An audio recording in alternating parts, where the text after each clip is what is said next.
Hello everyone, welcome back to my YouTube channel Edurocket. Friends, ये एक series BEd की preparation के लिए स्टार्ट की गई है। ये स्पेशली इग्नू के लिए है, लेकिन इग्नू के अलावा अगर कोई स्टूडेंट किसी और यूनिवर्सिटी से बीएड कर रहा है तो उनके लिए भी बेहद बेनिफिशियल होने वाली है। इसके अलावा सीटेट, एस्टेट या कोई भी कॉम्पिटिटिव एग्ज़ाम है, DTET+B का, KVS का, NVS का, ये उसमें भी काफ़ी हेल्पफुल रहने वाली है। फ्रेंड्स, आइए वीडियो को स्टार्ट करते हैं।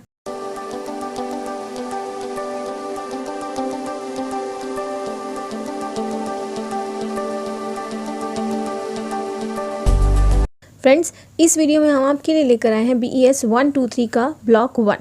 तो आइए ब्लॉक 1, ब्लॉक 2, ब्लॉक 3, ब्लॉक 4 ऐसे ही हम सारे ब्लॉक्स लेकर आने वाले हैं। तो स्टार्ट करते हैं फिर से। अगर आप इस वीडियो को डिटेल में देखना चाहते हैं इस यूनिट को, तो इसकी वीडियोस हमने पहले भी बना रखी है, बट यहाँ हम इन ब्रीफ करने वाले हैं ताकि हम एग्जाम पॉइंट ऑफ व्यू से इसको अच्छे से क्रैक कर पाएँ, इसको अच्छे से लर्न कर पाएँ। तो आइए स्टार्ट करते हैं विद व्हाट इज़ लर्निंग। तो देखिए फ्रेंड्स, लर्निंग क्या है, यहाँ पे दिया हुआ है कि learning is not something that takes place within the boundaries of a classroom, rather it takes place anywhere, any time and from anyone.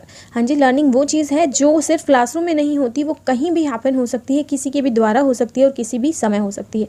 तो लर्निंग एक तरह से हमारा प्रोसेस ऑफ बिहेवियर मॉडिफिकेशन है, जो किसी भी एक्सपीरियंस से, एक्सरसाइज से और एफर्ट से होता है। तो जब बिहेवियर में परमानेंट चेंजेस आते हैं तो उसे हम लर्निंग बोलते हैं। तो देखिए, हिलगार्ड, एटकिंसन और एटकिंसन ने एक डेफिनेशन दी है। यहाँ पे लर्निंग को डिफाइन किया जाता है as relatively permanent change in behaviour that occur as a result of prior experience. उसके बाद हम मर्फी की भी डेफिनेशन देखने वाले हैं। The term learning covers every modification in behaviour to meet environmental requirements. तो फ्रेंड्स, इनको आप एज इट इज़ याद कर सकते हो for exam point of view. अब देखिए, कुछ लर्निंग ऐसी होती है जो लर्निंग नहीं होती, बाय बर्थ किसी में भी होती है, उनकी कैपेबिलिटीज़ होती है, उसे हम बोलते हैं इंस्टिंक्टिव बिहेवियर। जैसे एक बच्चा जो है सक करता है मिल्क को फ्रॉम मदर्स ब्रेस्ट। उसके अलावा देखिए, लर्निंग के कुछ यहाँ पे पॉइंट्स दिए हुए हैं कि लर्निंग जो है बाय बर्थ नहीं एक्वायर की जाती, ये प्रोसेस ऑफ एक्वायरिंग कॉम्पिटेंस है बाय यूजिंग हेरिडिटरी रिसोर्सेज। और कोई भी टेम्परेरी चेंज लर्निंग नहीं कहलाएगा, परमानेंट चेंज ही लर्निंग कहलाएगा। और लर्निंग जो है लीड करता है चेंज इन बिहेवियर, बट इसका मतलब ये नहीं है कि वो चेंज हमेशा पॉजिटिव ही होगा, वो चेंज नेगेटिव वे में भी डेवलप हो सकता है। यहाँ अकॉर्डिंग टू स्मिथ, लर्निंग की डेफिनेशन दी हुई है एक्विजिशन ऑफ न्यू बिहेवियर और स्ट्रेंथनिंग और weakening of old behaviour as the result of experience. जब आप नया कुछ लर्न कर लेते हैं, नया बिहेवियर जो होता है वो पक्का होता जाता है और जो पुराना होता है वो वीक होता जाता है। जो एक्सपीरियंस आप नए का लेते जाते हो वो स्ट्रॉन्ग करता जाता है और पुराना भूलते जाते हो। ये एक तरह से लर्निंग ही है। अब यहाँ पे देखिए, लर्निंग का प्रोसेस दिया हुआ है। फर्स्ट ऑफ ऑल, हम कोई भी नया जो एक्सपीरियंस है वो एक्विजिट करते हैं, उसको एक्वायर करते हैं। उसके बाद देखिए, जो पुराना होता है वो अभी भी हमारे माइंड में कहीं ना कहीं रिटेंशन उसकी है। उसके बाद हम डेवलप करते हैं और एक्सपीरियंस में मॉडिफिकेशन लेकर आते हैं। जो भी हम नया कुछ सीख रहे होते हैं उसकी ग्रोथ होती रहती है और फिर उससे एक नया एक्सपीरियंस क्रिएट हो जाता है और फिर हम पुराने और नए दोनों को सिंथेसाइज करके एक नया एक्सपीरियंस बना देते हैं। देखिए, behaviours not attributable to learning. कुछ टाइप का बिहेवियर होता है जो किसी की मॉडिफिकेशन की वजह से होता है, वो लर्निंग नहीं होता। जैसे किसी ने हमको पिन चुभा दी तो और उस पिन को निकाल भी लिया, तो एक तरह से पेन हुआ, लेकिन ये लर्निंग नहीं है। जैसे आपकी आइज़ पे ब्राइट लाइट पड़ी और आपने आइज़ क्लोज कर दी, तो ये भी लर्निंग नहीं है, ये एक रिफ्लेक्स एक्शन है। जो सडन मूवमेंट होते हैं, एक ऐसी अदर कैटेगरी होती है बायोलॉजिकल इंस्टिंक्ट की। जब एक बच्चे को कुछ मतलब भूख लगती है तो वो रोना शुरू कर देता है, ये एक बायोलॉजिकल इंस्टिंक्ट है। उसी तरह हम जो हैं थक जाते हैं तो रेस्ट करते हैं और अपोजिट सेक्स की तरफ अट्रैक्ट होते हैं। तो ये कुछ बिहेवियर जो है वो नेचुरल है, इन्हें लर्न नहीं किया जाता, तो इन्हें हम लर्न बिहेवियर नहीं बोलते। उसके बाद देखिए फ्रेंड्स, यहाँ पे नेचर ऑफ लर्निंग दिया हुआ है, काफ़ी सारे पॉइंट्स हैं। फर्स्ट ऑफ ऑल, लर्निंग एक प्रोसेस है, ना कि प्रोडक्ट। कुछ टर्म्स आपने सुनी होंगी, attitudes, fear, gestures, motor skills, language skill. तो ये सारी जो है प्रोडक्ट ऑफ लर्निंग है, ये प्रोसेस ऑफ लर्निंग नहीं है। जो इनसे चेंजेस आते हैं हमारे बिहेवियर में, उन्हें हम लर्निंग बोलते हैं। अगला क्या है, लर्निंग किसी पर्पज़ के साथ होता है। Learning is purposive and goal directed. देखिए, आप कुछ भी लर्न करते हो विदाउट एनी गोल नहीं करते, हैफेजर्ड मैनर में नहीं करते, तो उसका कोई ना कोई गोल ओरिएंटेड होता ही है। उसके बाद लर्निंग जो है जनरली इन्वॉल्व करता है सम डिग्री ऑफ परमानेंस। जैसे मैंने आपको पहले बताया था कि परमानेंस उसमें होता ही है, तो परमानेंट चेंज है वही लर्निंग कहलाता है। लर्निंग यूनिवर्सल है, कॉन्टिन्यूस है, एज बाउंडेड नहीं है। ऐसा नहीं है कि पर्टिकुलर एज लर्निंग मतलब कर सकता है, सेक्स, रेस, कल्चर किसी पर भी ये बेस्ड नहीं होता है। नेक्स्ट क्या है, लर्निंग हमें एडजस्ट करना सिखाता है। लर्निंग प्रिपेयर्स फॉर एडजस्टमेंट, जो हमें अडॉप्ट करना सिखाता है चेंजेस में। लर्निंग देखिए कॉम्प्रिहेंसिव है, लर्निंग का एक बहुत ही व्यापक रूप से होता है। ये हमारा ओवरऑल डेवलपमेंट करता है, हमारे सारे डोमेन्स को कवर करता है, जैसे कॉग्निटिव, अफेक्टिव, साइकोमोटर। देखिए, लर्निंग जो चेंज है इन रिस्पॉन्स और बिहेवियर, वो फेवरेबल भी हो सकता है और अनफेवरेबल भी हो सकता है, यानी पॉजिटिव और नेगेटिव दोनों साइड हो सकता है। लर्निंग जो है और ऑर्गेनाइज एक्सपीरियंस है। इसका मतलब ये नहीं है कि आप कोई भी नॉलेज सीख रहे हो, उसके बाद दूसरी सीख रहे हो तो उसमें ऐड ऑन करते करते जा रहे हो, ऐसा कुछ नहीं है। आप एक रीऑर्गेनाइज कर रहे हो एक्सपीरियंस का, जो इंक्लूड करता है अनलर्निंग एज वेल। उसके बाद इंस्टिंक्ट और रिफ्लेक्सिव जो मैंने आपको बताया वो लर्निंग नहीं होती है। और लर्निंग कोई भी चेंज इन बिहेवियर नहीं कहलाता, चाहे वो मैच्योरेशन की वजह से, फैटिग की वजह से हो, इलनेस या ड्रग्स की वजह से। लर्निंग के कुछ अपने ही रूल्स होते हैं, अपनी ही कुछ कैटेगरीज होती हैं जो मैंने आपको पीछे बताई। अब आइए कुछ टर्म्स देखते हैं। पहली है लर्निंग एंड मैच्योरेशन। फ्रेंड्स देखिए यहाँ पे गिवन है, अकॉर्डिंग टू हरलॉक मैच्योरेशन होता क्या है, कुछ अनफोल्डिंग है हमारे कैरेक्टरिस्टिक्स की जो पोटेंशियली प्रेजेंट होते हैं हमारे ही अंदर ही, in the individual, that comes from the individuals genetic endowment. जब हम जेनेटिकली उसको मतलब अचीव करने लायक हो जाते हैं तो वो अपने आप ही हमारी बॉडी से मतलब बाहर निकल आते हैं। तो लर्निंग एक तरह से डेवलपमेंट है जो हमारी एक्सरसाइज और एफर्ट से आता है, और मैच्योरेशन एक एज वाइज अपने आप ही हमारे अंदर से निकल कर आता है। तो नेक्स्ट अगर हम देखें तो मैच्योरेशन क्लोजली लिंक होता है with the result of learning and with the process of development, जैसे कि आपको यहाँ पर दिया भी हुआ है। तो before certain kinds of learning में टेक प्लेस, किसी को उस पर्टिकुलर लेवल ऑफ मैच्योरेशन तक पहुँचना ही पड़ता है। इनफैक्ट लर्निंग और मैच्योरेशन इतने इंटर रिलेटेड होते हैं कई बार कि हमारे लिए ये पहचानना मुश्किल हो जाता है कि कौन सा बिहेवियर लर्निंग की वजह से चेंज हुआ है और कौन सा मैच्योरेशन की वजह से। तो फ्रेंड्स लर्निंग और जो मैच्योरेशन होते हैं वो दोनों ही एक दूसरे पर इंटरडिपेंडेंट होते हैं। लर्निंग तभी टेक प्लेस करता है जब उसकी आपकी पर्टिकुलर एज हो जाती है, आप उसको लर्न करने के लिए मैच्योर हो जाते हैं। फ्रेंड्स यहाँ पे देखिए एक एग्जांपल दिया हुआ है कि नॉर्मल डेवलपमेंट किसी भी स्पीच की एक चाइल्ड में वो तब डिस्टर्प्टेड हो जाएगी अगर उस चाइल्ड को पहले ही उसकी मैच्योरेशन एज से स्पीच पैटर्न लर्न कराएंगे। तो ऑन दी अदर हैंड वो फेल हो जाएंगे अगर स्पेसिफिक ट्रेनिंग एक स्पेसिफिक एज में अप्रोप्रिएट टाइम में अगर नहीं दी जाए। तो इसका मतलब अगर पॉजिटिव हो रहा है तो भी ठीक, अगर उसका रिवर्स होगा तो भी वो उसके लिए हार्मफुल होगा।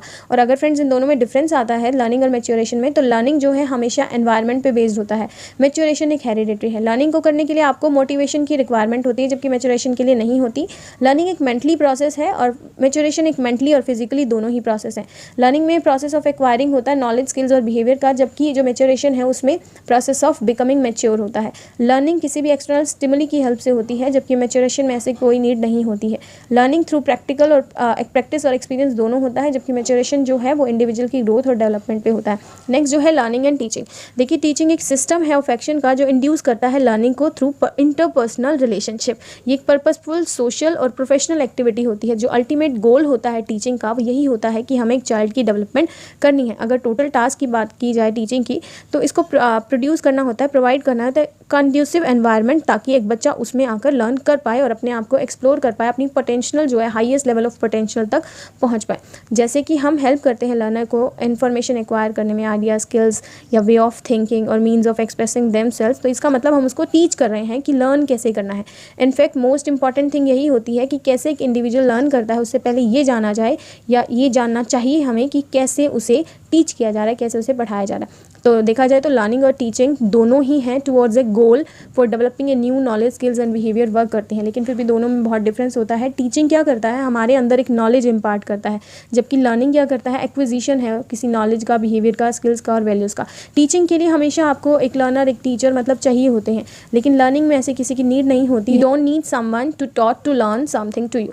और देखिए टीचिंग क्या होता है, is it about giving a lesson about a particular subject. तो टीचिंग का मतलब कोई लेसन देना है, जबकि लर्निंग का मतलब एक गेन करना है नॉलेज बाय स्टडिंग और बाय एक्सपीरियंसिंग। अब जो नेक्स्ट है वो है लर्निंग एंड इम्प्रिंटिंग। देखिए फ्रेंड, इम्प्रिंटिंग क्या है, एक टर्म है जो 1930 में ऑस्ट्रेलियन एथोलॉजिस्ट कॉनरेड लॉरेंस ने यूज़ की थी एक पर्टिकुलर डिस्क्राइब करने के लिए अटैचमेंट बिहेवियर एक न्यू बॉर्न बर्ड का, जो भी फर्स्ट लार्ज मूविंग ऑब्जेक्ट वो अपने एनवायरनमेंट में देखता है उसके साथ। देखिए इसने किया क्या, एक एक्सपेरिमेंट किया एक यहाँ पे गोसलिंग और डकलिंग के साथ, जिसने क्या किया, हैचिंग के बाद अपनी मदर को फॉलो करना शुरू किया। और जो कॉनरेड लॉरेंस थे उन्होंने क्या किया, मदर को रिप्लेस करके कोई भी बड़ा सा ऑब्जेक्ट रख दिया।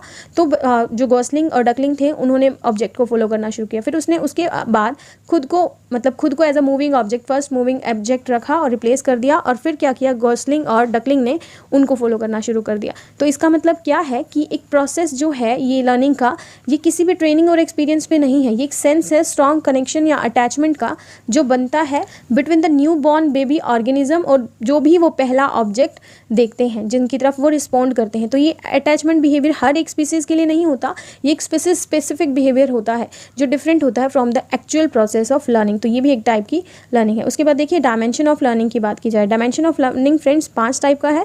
Attitude and perception, acquire and integrate knowledge, extend and refine knowledge, use knowledge meaningfully और हैबिट्स ऑफ माइंड। तो देखिए देखिए सबसे पहले हम एटीट्यूड्स और परसेप्शन की बात करते हैं। हमेशा लर्निंग से पहले एक पॉजिटिव एटीट्यूड, एक पॉजिटिव परसेप्शन होना बहुत ज़रूरी है। वो एक पॉजिटिव वे में इम्पैक्ट डालता है किसी भी लर्निंग पर। अगर आप देखिए क्लासरूम को अनसेफ रख रहे हो या डिसऑर्डरली प्लेस कर रहे हो तो लर्निंग पे भी उसका नेगेटिव इफेक्ट पड़ेगा। उसके बाद क्या है, एक्वायर एंड इंटीग्रेट करना नॉलेज को। आप कोई भी नई नॉलेज अगर आपको प्रोवाइड की जाती है तो आप उसको प्रीवियस नॉलेज से जब भी कनेक्ट करते हो, इसका मतलब आप उसको इंटीग्रेट कर रहे हो। नेक्स्ट क्या है, एक्सटैंड एंड रिफाइन करना। लर्निंग का मतलब ये नहीं है कि आपने एक्वायर कर लिया, इंटीग्रेट कर लिया और काम खत्म। लर्निंग का मतलब ये होता है कि आप उसको इन डेप्थ अंडरस्टैंडिंग करेंगे।